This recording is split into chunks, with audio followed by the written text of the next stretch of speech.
Welcome into the final episode of the Blitz for the 2019 season. Kind of fitting there with Coach Kelly's memory and pleasantly in mind. Week 2 of the postseason, Coach Joe Cluley of the Estacado Matadors talking about, of course, the honor of wearing that hat and shirt of the late legendary Estacado coach Lewis Kelly. Tonight, the Matadors continue their quest to make more history and move to 12-0 on the season, facing off against the Graham Steers, a team they beat by 16 last season in this same round. To Abilene Christian's Anthony Field we go. We start off at the beginning of the game because why not a fumble drill? Yeah, that's right on the ensuing kickoff there.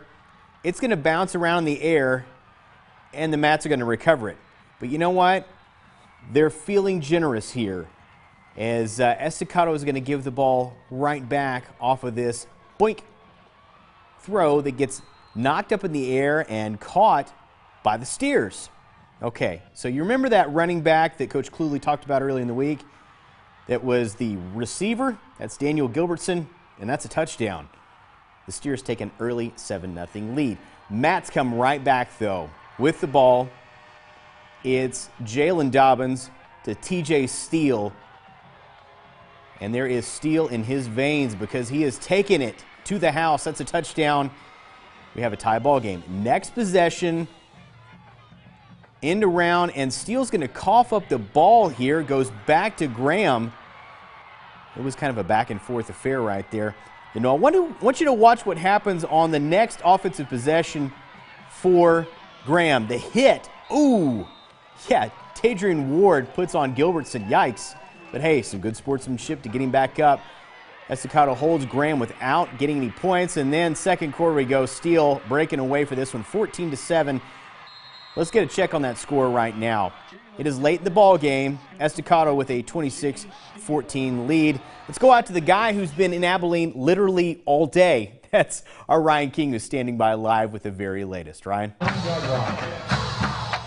Hey, Paul, it is 26-14 Estacado, but it hasn't been easy getting to that score. Some adversity throughout the game for the Matadors, namely throwing an interception on their very first offensive possession of the game, and even trailing 7-0, having to come back in this one. But adversity is nothing new to the 2019 Estacado football team. At the end of September, longtime legendary head coach of Estacado, Lewis Kelly, passed away.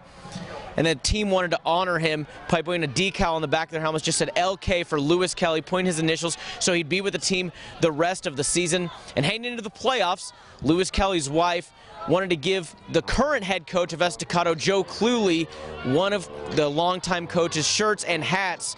And Coach Cluley wanted to wear it in the game, honor him, keep him with him as long as they're still playing this year. He wore it last week against Sweetwater, wearing it this week against Graham. It looks like it's giving him some good luck. Currently 1-0 with it, looking like they will be advancing to the regional round at 2-0.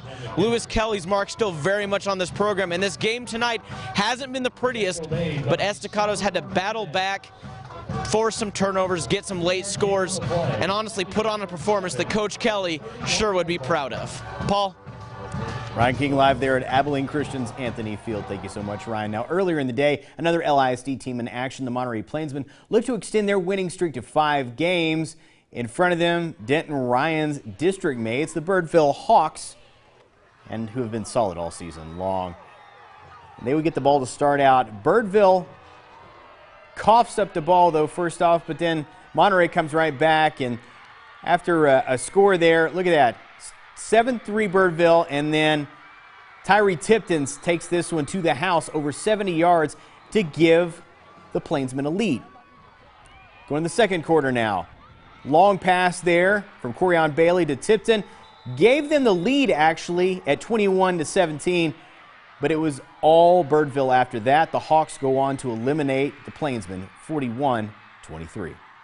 We were ready to go second half, and you know, we just missed some opportunities that second half. We didn't get it in on the 6-inch line. We threw an interception in the end zone, and then we gave up a couple of big plays. If you take those away and we go score, we can still be playing. So I'm proud of our guys. They played their butts off. The hard part is just watching your seniors, you know, this be their last game, and all the hard work that they put into it, and then come up disappointed. But I'm not disappointed at all with our ball club. I think they did a great job and represented Lubbock in a great way.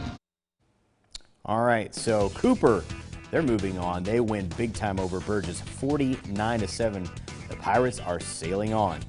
Well, tomorrow for the third consecutive season, the Coronado Mustangs will square off against the Denton Ryan Raiders. Ryan has owned this series thus far last season, shutting the door on the Mustangs offense 30-0 and winning a shootout that totaled more than 100 points for the two combined teams the year before. Lots of credentials go along with the Raiders, but Coach Seth Parr knows that's not the whole story. If you want player personnel, the one corner's offered by Ohio State, the other one's offered by University of Texas. Their defensive ends offered by Alabama, and the other defensive ends offered by the University of Texas. Their Mike linebackers offered by Rice and Tulsa, and I think they got a corner that's also been offered by Texas. So they got a lot of talent that they put on the field, but they still got to play. And some of our guys like John and Eli that I think are kind of the Edelmans and Wes Welkers is a perfect opportunity to prove that you can go play against these guys and get open against anybody.